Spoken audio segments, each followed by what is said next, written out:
मित्रांनो, आत्ताच एक रिपोर्ट वाचला आहे. त्या रिपोर्टनुसार मतदानाचा टक्का जेव्हा घसरतो त्यावेळेला सत्ताधाऱ्यांना फायदा होतो.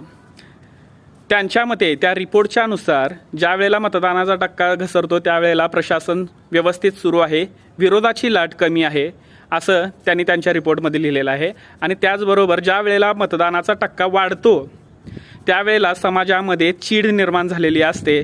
त्यानंतरनं त्या भागामध्ये विरोधाचं वातावरण तयार झाल्यामुळेच लोक त्या विरोधाला थोपवण्यासाठी मतदानाकडे वळतात आणि त्याच वेळेला मतदानाचा टक्का वाढतो, असं ते रिपोर्ट सांगतोय.